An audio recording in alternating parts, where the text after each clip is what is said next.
আজকের এই আরামবাগ আমিনিয়া ইসলামিয়া মাদ্রাসার উদ্যোগে আয়োজিত মাসিক তাফসীরুল কোরআন মাহফিলের সম্মানীয় সভাপতি সাহেব, আয়োজক মণ্ডলী, আমার সম্মুখে উপবিষ্ট জ্ঞানী গুণীজন, আমার বয়োজ্যেষ্ঠ, সমবয়স্ক, বয়োজ্যেষ্ঠ সুখী দিনদর্দী ভাই সকল, সর্বপ্রথম প্রশংসা জ্ঞাপন করি সেই মহান রব্বুল আলামিনের দরবারে, যে রব্বুল আলামিন আমাকে আপনাকে সৃষ্টি করেছেন, যে রব্বুল আলামিন আমাদেরকে অত্যন্ত ভালোবেসে সব থেকে বড় যে নিয়ামত এবং দৌলত, সেই ঈমানের দৌলত, সেই দৌলত আল্লাহ রাব্বুল আলামিন আমাদেরকে দান করেছেন। এবং সেই সঙ্গে সঙ্গে আজকের এই প্রতিকূল আবহাওয়ার মধ্যে, এই প্রতিকূল পরিস্থিতির মধ্যে আমাদের মতো মুঠোফোন বান্দাকে রব্বুল আলামিন নিতান্ত ভালোবেসে তারই কালাম গ্রন্থ এই আল কোরআনুল মাজিদের তাফসীর শ্রবণ করার জন্য আমাদের সকলকে এখানে একত্রিত করেছেন। এর যতই আমরা শুকরিয়া আদায় করি না কেন, আল্লাহ রাব্বুল আলামিনের যতই আমরা প্রশংসা পাঠ করি না কেন, সেটা নিতান্তই কম। সেই রাব্বুল আলামিনের একবার প্রশংসা পাঠ করার জন্য আমরা একবার সমস্বরে এবং উচ্চস্বরে বলি আলহামদুলিল্লাহ। তারপরে আমার নবী, আপনার নবী, সমগ্র নবী ফুলের নবী, আকায়ে নামদার তাজদারে মদিনা আহমদে মুজতবা মুহাম্মদে মুস্তাফা সাল্লাল্লাহু আলাইহি ওয়াসাল্লামের উপরে বর্ষিত হোক শত কোটি দরুদ ও শান্তির ধারা, বলুন আল্লাহুম্মা আমিন। সম্মানীয় আমার ভাইয়েরা, এই আরামবাগ আমিনিয়া ইসলামিয়া মাদ্রাসার উদ্যোগে আয়োজিত এই তাফসীরুল কোরআন মাহফিল প্রতি ইংরাজি মাসের প্রথম রবিবার ধারাবাহিকভাবে বিগত আজ কয়েক বছর যাবৎ চলে আসছে আলহামদুলিল্লাহ। এই আরামবাগ ইসলামিয়া মাদ্রাসার তাফসীরুল কোরআনকে ফলো করে, অনুসরণ করে, এর অনুকরণ করে আরও বিভিন্ন জায়গায়, এলাকার বিভিন্ন জায়গায় তাফসীরুল কোরআন আলহামদুলিল্লাহ শুরু হয়ে গেছে। আমাদের শেহারাবাজার মাদ্রাসায়ও আলহামদুলিল্লাহ এই আরামবাগ আমিনিয়া ইসলামিয়া মাদ্রাসার তাফসীরুল কোরআনকে দেখে মুগ্ধ হয়ে এবং অভিভূত হয়ে আমাদের মাদ্রাসা কর্তৃপক্ষ আলহামদুলিল্লাহ সিদ্ধান্ত নিয়েছেন মাসিক তাফসীরুল কোরআনের, এবং একটা তাফসীর হয়েছে গত মাসে, এবং ধারাবাহিক মাসিক তাফসীর আলহামদুলিল্লাহ শুরু হয়ে গেছে। তো যাই হোক, কথা বেশি না বাড়িয়ে আমি কোরআনে মাজিদের তাফসীর শুরু করতে চলেছি। এই কোরআনে মাজিদ আল্লাহ তাবারক ওয়া তাআলার বাণী, আল্লাহ তাবারক ওয়া তাআলার কালাম, এবং এই কোরআন মধুময় কালাম, মাধুর্যতায় পরিপূর্ণ কালাম। আল্লাহ রাব্বুল আলামিন এর মধ্যে যে আকর্ষণ রেখেছেন, এর মধ্যে যে মধু ভরে রেখেছেন, এত সৌন্দর্য এবং এত মাধুর্যতা রেখেছেন, মক্কার কাফেররা, মুশরিকরা পর্যন্ত লুকিয়ে লুকিয়ে কোরআন মাজিদ শুনতে যেত, বলুন সুবহানাল্লাহ। সুতরাং আজকের আমরা যারা এই তাফসীরুল মাহফিলে এসেছি, নিতান্ত মহব্বতের সঙ্গেই আপনারা এসেছেন। আমরা আরও একটু অন্তরগুলোকে একটু খালিজ করে নেই, আল্লাহর বাণী কোরআনে মাজিদের আকীদার মুহাব্বত আমরা অন্তরের মধ্যে রাখি। এই কোরআনে মাজিদ আল্লাহ তাবারক ওয়া তাআলার বাণী, আল্লাহ তাবারক ওয়া তাআলা বান্দাকে কি বলতে চাইছেন, তো সেটা আল্লাহ রাব্বুল আলামিন এই কোরআনে মাজিদের মধ্যে বর্ণনা করেছেন। তো সুতরাং আজকের এই তাফসীরুল কোরআন মাহফিল আমরা নিতান্ত আকীদাতের সঙ্গে, মহব্বতের সঙ্গে, আন্তরিকতার সঙ্গে, ভালোবাসার সঙ্গে শ্রবণ করব ইনশাআল্লাহ। সম্মানীয় আমার ভাইয়েরা, আজকের এই তাফসীরুল কোরআন শুরু হচ্ছে সূরা আল ইমরানের আয়াত নম্বর 35 থেকে 35 নম্বর আয়াত থেকে আজকের তাফসীর শুরু হচ্ছে এবং প্রথম আয়াতটি আমি তেলাওয়াত করছি, আমার সঙ্গে সঙ্গে আপনারাও তেলাওয়াত করবেন। আউযু বিল্লাহি মিনাশ শাইতানির রাজীম। পড়েন, আমার সঙ্গে সঙ্গে পড়েন। আউযু বিল্লাহি মিনাশ শাইতানির রাজীম। বিসমিল্লাহির রাহমানির রাহিম।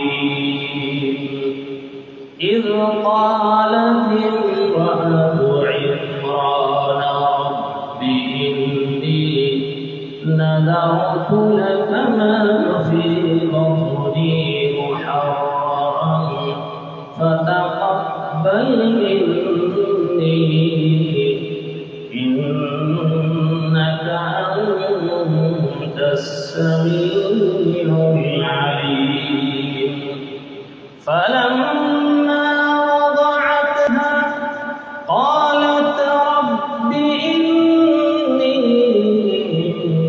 وضعتها أنثى والله أعلم بما وضعت وليس الذكر كالأنثى وإني سميتها مريم وإني أعيذها بك وذريتها من الشيطان الرجيم. সূরা আল ইমরান আয়াত নম্বর 35।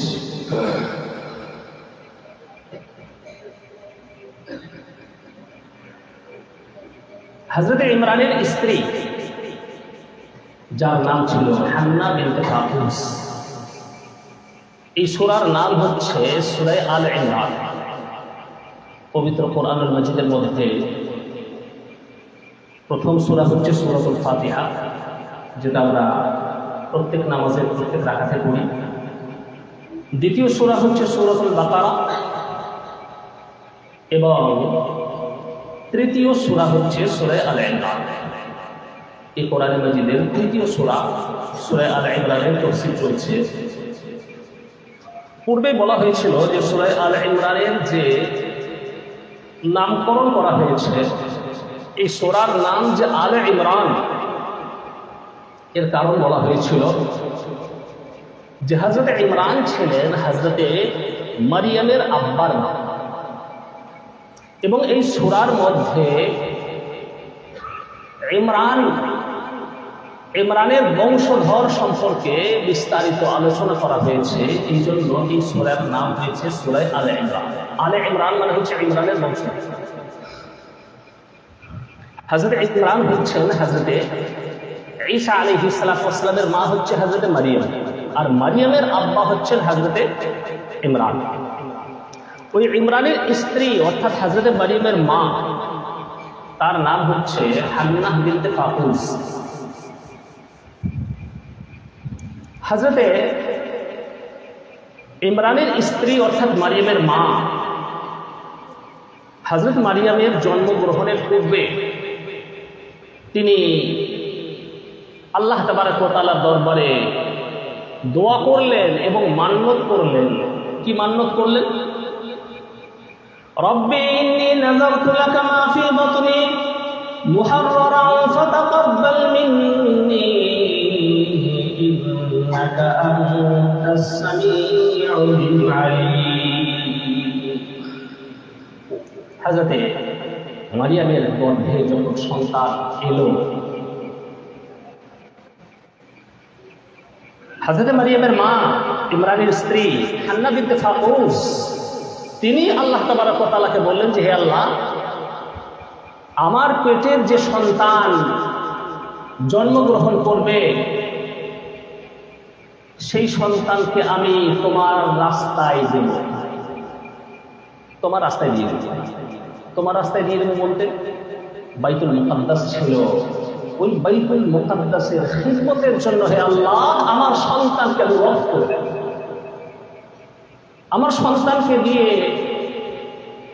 আমি যে দুনিয়ার কোনো কাজকর্ম নেব, আমার সন্তান আমার সাহারা হবে, আমি এটা চাই না, বরং আমার সন্তানকে আমি তোমার রাস্তায় ছেড়ে দেবো। বাইতুল মুকাদ্দাস পবিত্র আল্লাহ তাআলার ঘর, সেই ঘরের খিদমতের জন্য হে রব্বুল আলামিন আমার সন্তানকে আমি ওয়াকফ করে দিতে চাই এবং আমি এটা মান্যত মানলাম। হযরত মারিয়ামের যে নিয়ত, সে নিয়ত ছিল খাঁটি নিয়ত, pure intention of a mother, একটা মায়ের একটা খালিস নিয়ত। এখনো দেখবেন অনেক মা এরাদা করে দেখবেন যে আমার সন্তান হবে, আমি আল্লাহ রাস্তায় নিয়ে দেবো, আমি ওই স্কুলে কলেজে খুব বেশি আমি পড়াবো না, আমার খুব বেশি বড় ডিগ্রি করানোর উদ্দেশ্য নয়, আমার সন্তানকে আমি আল্লাহ রাস্তায় অর্থাৎ মাদ্রাসায় নিয়ে দেবো, আলেম হবে, হাফিজ হবে, দিনের দায়ী হবে। অনেকে নিয়ত করেন, করে। হযরত মারিয়ামের মা ওই রকম ভাবে নিয়ত করেছিলেন, ইন্নী নাযারতু লাকা মা ফী বাতনি মুহাররারান ফাতাকাব্বাল মিন্নী। হে আল্লাহ, আমার গর্ভের যে সন্তান হবে সেই সন্তানকে আমি বাইতুল মুকাদ্দাসের খিদমতগার বানিয়ে দেব, বাইতুল মুকাদ্দাসের আমার বাচ্চা আলেম হবে। হযরত মারিয়ামের মা মান্যত করলেন যে আমার সন্তান আল্লাহর গোলাম হবে, my child be a servant of Allah, আল্লাহর গোলাম হবে, আল্লাহর দাসত্ব করবে, দুনিয়ার কোনো কাজকর্ম আমি তাকে দিয়ে করাবো না। হযরতে মারিয়াম, তারপরে হযরতে হান্না বিনতে ফাকুস মারিয়ামের মা যখন সন্তান প্রসব করলেন, দেখা গেল যে সন্তান পুত্র সন্তান হয়নি, সন্তানটা হয়েছে কি কন্যা, কন্যা সন্তান হয়েছে। এখন এই যে সন্তান আল্লাহ তাবারক ওয়া তাআলা দেন, পুত্র সন্তানকে দেন, বলেন চিৎকার করে বলেন, পুত্র সন্তানকে দেন, কন্যা সন্তানকে দেন আল্লাহ তাআলা দেন। আবার আল্লাহ তাবারক ওয়া তাআলা পুত্র কন্যা, অনেকে আছে দেখবেন শুধুমাত্র পুত্র সন্তান, কন্যা সন্তান নেই, এরকম নেই? আছেন আপনাদের কেউ শুধুমাত্র অনলি পুত্র সন্তান, কন্যা সন্তান নেই? একটু হাত তুলবেন কেউ যদি থাকেন।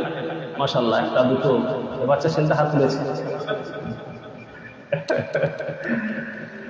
আচ্ছা, শুধুমাত্র অনলি কন্যা সন্তান, পুত্র সন্তান নেই? আমারও আছে শুধুমাত্র অনলি কন্যা সন্তান, একটু হাত তুলবেন। শুধুমাত্র অনলি কন্যা সন্তান আছে, পুত্র সন্তান নেই। আলহামদুলিল্লাহ।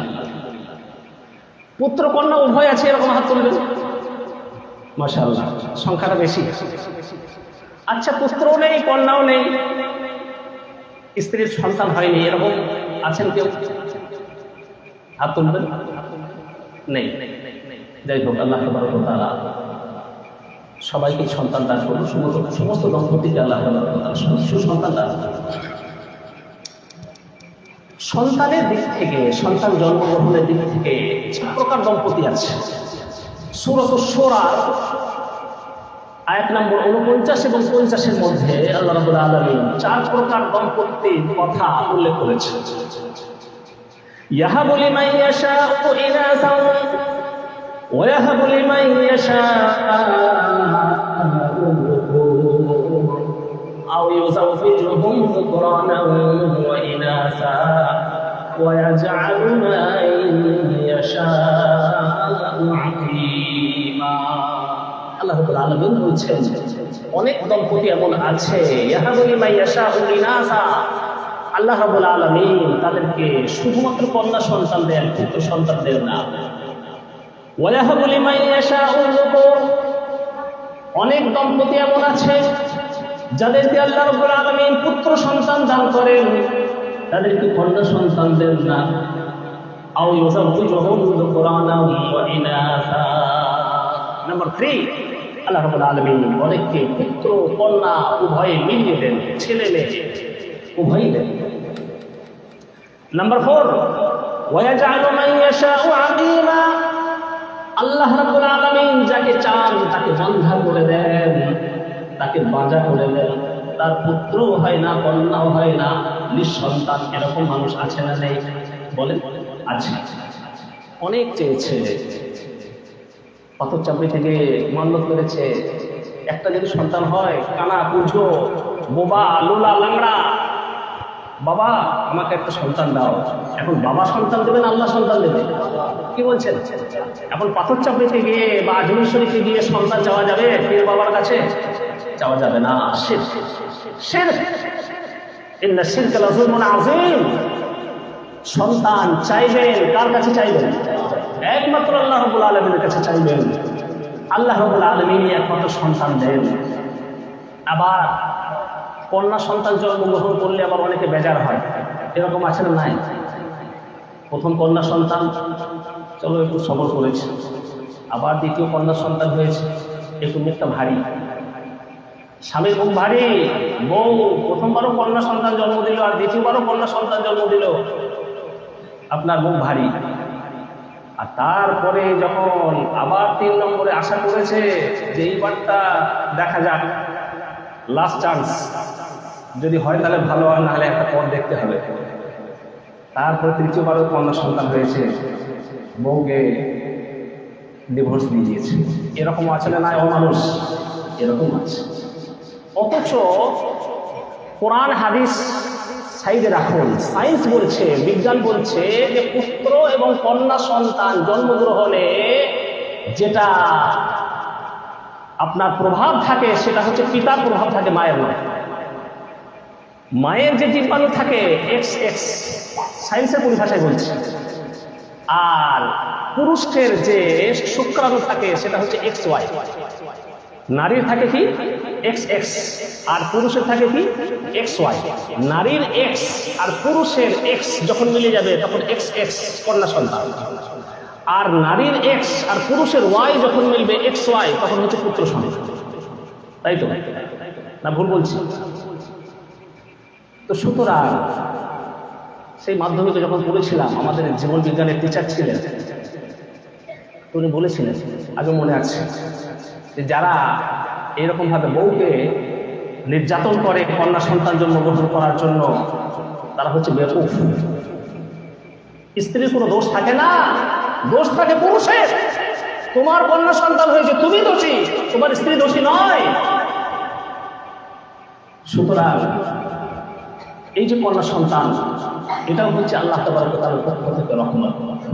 হাদিসের মধ্যে আল্লাহ রাসূল সাল্লাল্লাহু আলাইহি ওয়াসাল্লাম বলেছেন, মান কানা লাহু বিনতানি আও সালাসু বানাতিন ফায়ুহসিনু ইলাইহিন্না ইল্লা দাখালাল জান্নাহ। যে ব্যক্তির 2 অথবা তার বেশি কন্যা সন্তান থাকবে, তাদের সঙ্গে সে সৎ ব্যবহার করবে, আল্লাহ রাব্বুল আলামিন তাকে জান্নাতে প্রবেশ করবেন। সুবহানাল্লাহ। আমার ভাইয়েরা, হযরতে ইমরানের স্ত্রী হান্না বিনতে ফাকুস জন্ম দিলেন কন্যা সন্তান। হযরতে হান্না বিনতে ফাকুস মারিয়ামের মা, তিনি তো অবাক হলেন, কিন্তু হতাশ হলেন না। হতাশ হননি। হযরতে মারিয়ামের মা আল্লাহ রাব্বুল আলামিনকে বললেন, রব্বি ইন্নী ওয়াযআতুহা উনসা। হে আল্লাহ, আমি তো কন্যা সন্তান জন্ম দিয়েছি, আমি যে মাননত মেনেছিলাম আমার সন্তানকে আমি বাইতুল মুকাদ্দাসের খিদমতের জন্য ওয়াকফ করে দেব, আমি তো ভেবেছিলাম আমার পুত্র সন্তান হবে, কিন্তু আমার তো হয়ে গেল কন্যা সন্তান। রব্বি ইন্নী ওয়াযআতুহা উনসা, আমার তো কন্যা সন্তান হয়েছে, কিন্তু মান্যত পূরণ করতে হবে। হযরতে মারিয়ামের মা নিজের কন্যা সন্তান যখন একটু বড় হলো, ফুটফুটে হলো, তখন বাইতুল মুকাদ্দাসের জন্য ওয়াকফ করে দিলেন। আল্লাহ রাব্বুল আলামিন সেই মারিয়াম কন্যা সন্তান হলো। মারিয়াম তিনি নাম রাখলেন মারিয়াম, মানে হচ্ছে ইবাদত গুজার। অনেক মহিমান্বিত মেয়ে, পুত্র সন্তান হয়নি, আল্লাহ তাবারক ওয়া তাআলা তাকে কন্যা সন্তান দিয়েছিলেন। এবং আল্লাহ তাবারক ওয়া তাআলা অনেক সময় আমরা যেটা দোয়া করি, দেখবেন আমরা দোয়া করছি আল্লাহ আমাকে একটা পুত্র সন্তান দাও, আল্লাহ তাআলা পুত্র সন্তান দেন না, কন্যা সন্তান দেন। কেন? আল্লাহ তাবারক ওয়া তাআলা যেটা ভালো সেটা আল্লাহ তাবারক ওয়া তাআলা দেন। He gives something for greater than what you imagined. তুমি যেটা কল্পনা করো, তুমি যেটা ধারণা করো, তুমি যেটা চাও, তার থেকে উত্তম আল্লাহ তাবারক ওয়া তাআলা দান করেন। বলে সুবহানাল্লাহ। মারিয়ামের মা মারিয়ামকে জন্ম দিলেন, সেই মারিয়ামকে জন্ম দিলেন যে মারিয়ামের নাম আল কোরআনুল মাজিদের মধ্যে একবার নয়, দুইবার নয়, তিনবার নয়, 10 বার নয়, 20 বার নয়, 30 পারা কোরআনের মধ্যে রব্বুল আলামিন 31 বার মারিয়ামের নাম নিয়েছেন। সুবহানাল্লাহ। 31 টাইমস আল্লাহ রাব্বুল আলামিন কোরআনের মাজিদের মধ্যে মারিয়ামের নাম নিয়েছেন।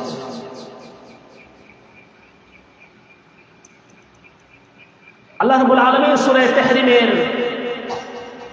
11 নম্বর আয়াতের মধ্যে এবং 12 নম্বর আয়াতের মধ্যে নেককার মহিলাদের দৃষ্টান্ত হিসাবে হযরত মারিয়ামের নাম উল্লেখ করেছেন।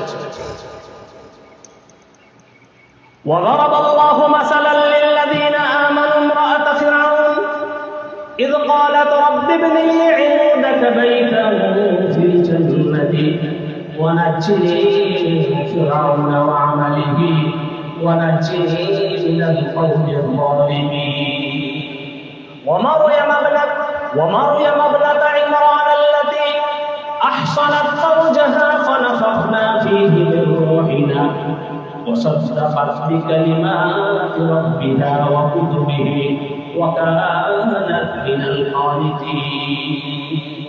28 পারার শেষ পৃষ্ঠা সূরা তাহরিমের 11 নম্বর এবং 12 নম্বর আয়াত। আল্লাহ রাব্বুল আলামিন নেককার মহিলাদের দৃষ্টান্ত হিসাবে দুটো মহিলার নাম উল্লেখ করেছেন। একটা মহিলা হচ্ছে ফিরআউনের স্ত্রী আসিয়া এবং দ্বিতীয় মহিলা হচ্ছে ইমরানের মেয়ে মারিয়াম, হযরত ঈসার মা। হযরত মারিয়ামকে মারিয়ামের মা বাইতুল মুকাদ্দাসের জন্য ওয়াকফ করে দিলেন। এখন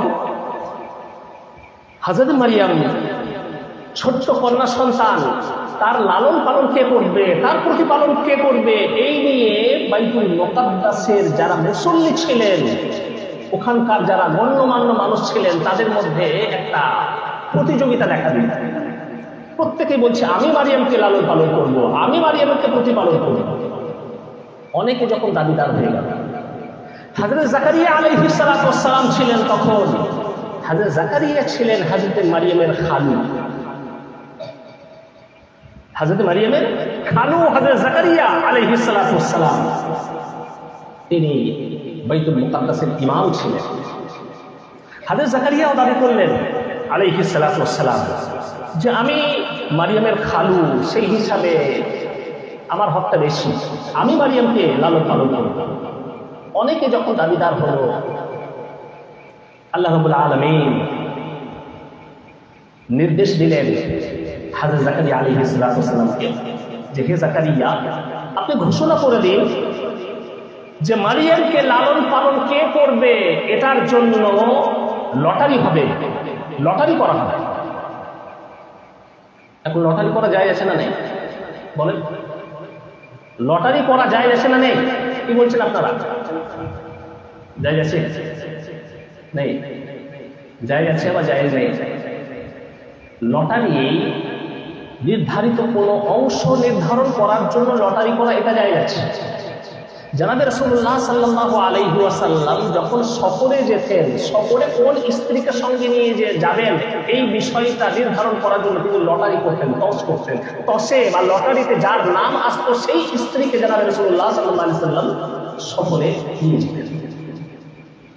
লটারি করা যায় গেছে, কিন্তু টাকা পয়সার যে লটারি খেলা হয় ওটা যায় গেছে নাকি? টাকা পয়সার লটারি খেলা হয় না? 10 টাকার টিকিট কেটে আপনার পড়ে গেল 1 লাখ টাকা। 20 টাকার আপনি টিকিট কাটলেন আর পড়ে গেল আপনার 50 লাখ। এরকম লটারি খেলা হয় না, হয় না? খেলেন নাকি আপনারা? আলহামদুলিল্লাহ। লটারি খেলা চলবে? টাকা পয়সার যে লটারি খেলাগুলো হয়, একটা বুড়ো চাচা আল্লাহ তাআলার কাছে দোয়া করছে যে আল্লাহ, একটা লটারির টিকিট কেটেছি গো খোদা, তো তুমি বড় মেহেরবান, আমার মুখের দিকে একবার তাকাও। অনেক গরিব মানুষ গো আল্লাহ, অনেক গরিব মানুষ। 10 টাকা দিয়ে একটা লটারির টিকিট কেটেছি আল্লাহ, একটা মোটা দান যেন পড়ে যায়। 10 লাখ টাকা 20 লাখ টাকার একটা দান যেন পড়ে যায়। আর যদি দানটা পড়ে যায় গো আল্লাহ, খুব গরিব মানুষ, আমাদের মুখের দিকে একটু তাকাও। আর যদি একটা মোটা টাকা যদি পড়ে যায়, তোমার রাস্তায় এত দূর চলে যাবো, তুমি আমাকে খুঁজেও পাবে না। দেখেছেন নাকি আপনারা ভিডিও? হ্যাঁ দেখেছেন অনেক। বুড়ো চাচা আল্লাহ তাআলার কাছে দোয়া করছে, এরকম দোয়া করা যাবে নাকি? যাবে না। এত দূর আল্লাহ তাআলার রাস্তায় বেরিয়ে যাবে যে আল্লাহ খুঁজে পাবে না। লটারি খেলা চলবে না, কিন্তু অংশ নির্ধারণ করার জন্য, নিজের হককে নির্ধারণ করার জন্য লটারি করা এটা জায়েজ আছে। আল্লাহ রাব্বুল আলামিন নির্দেশ দিলেন যে নদীর একটা প্রবাহ আছে, নদীর পানি বয়ে চলেছে। আল্লাহ তাবারক ওয়া তাআলা নির্দেশ দিলেন যে যারা যারা হযরতে মারিয়ামের প্রতিপালন করতে চায়, তারা নদীর ধারে এসে নিজের নিজের কলমগুলো নদীর পানিতে ফেলে দেবে। এখন নদীর স্রোতের অনুকূলে যাদের কলমগুলো বয়ে যাবে, towards flow of the water, পানির স্রোতের দিকে যে যার কলমগুলো বয়ে যাবে, তারা কিন্তু মারিয়ামের প্রতিপালনের হকদার হবে না। আর যার কলম against the flow of water, পানির স্রোতের বিপরীত দিকে চলে যাবে, সে হকদার হবে হযরত মারিয়ামের প্রতিপালনের।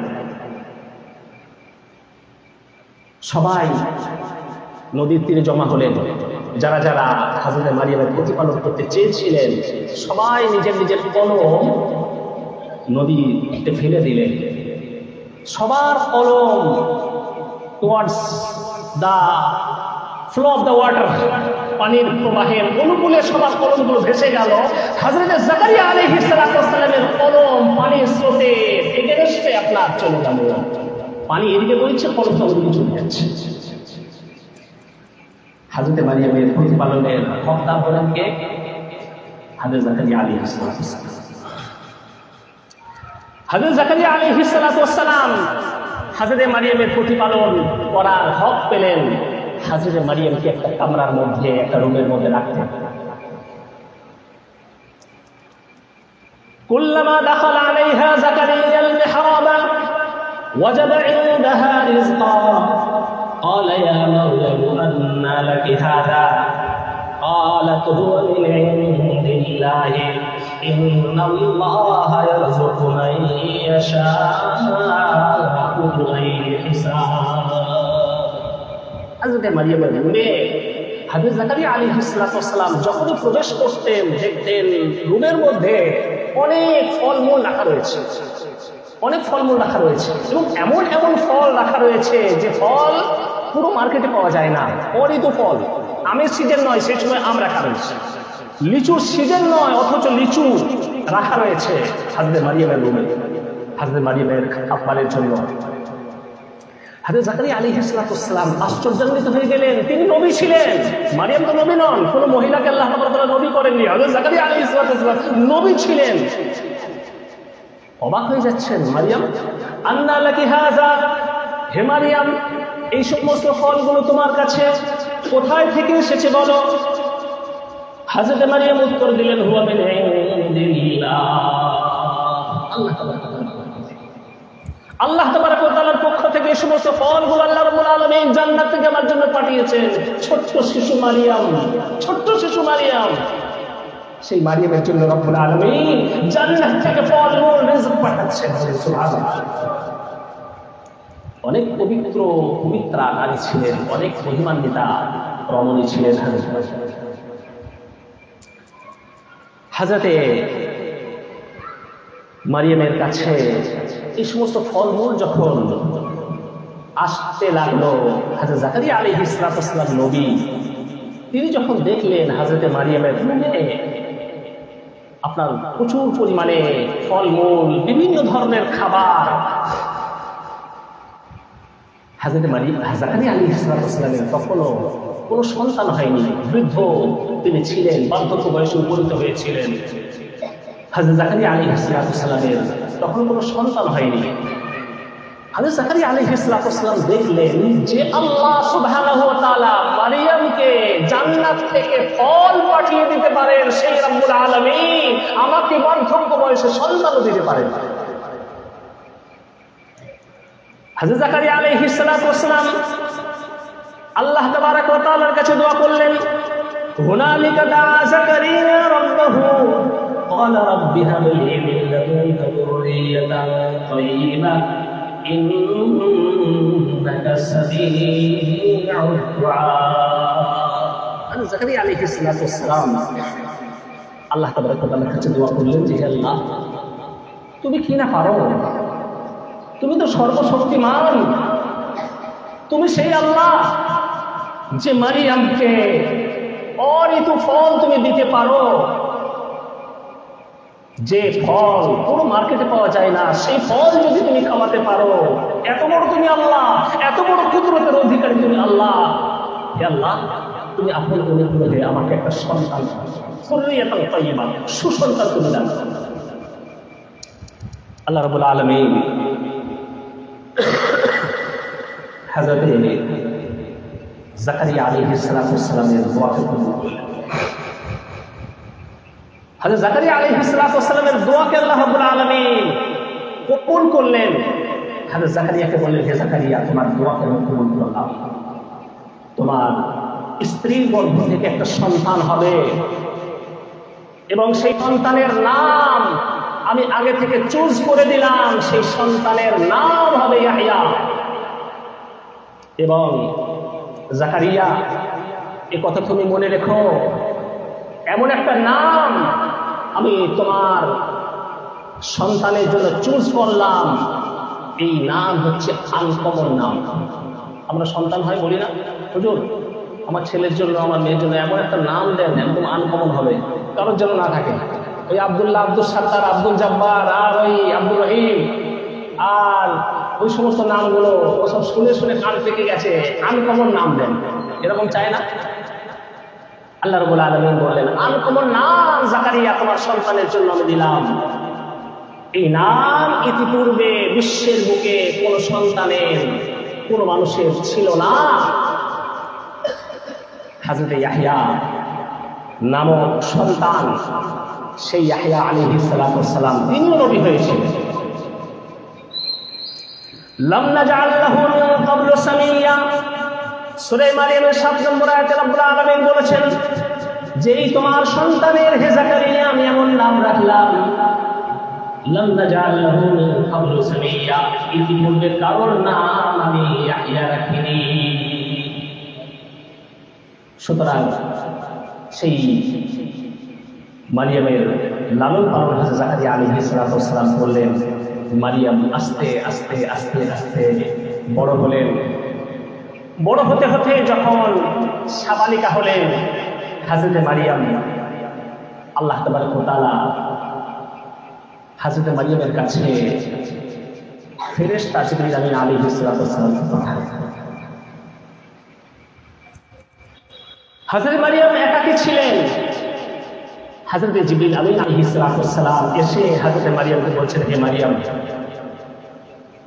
আল্লাহ তাবারক ওয়া তাআলা তোমাকে একটা সন্তান দিতে চান,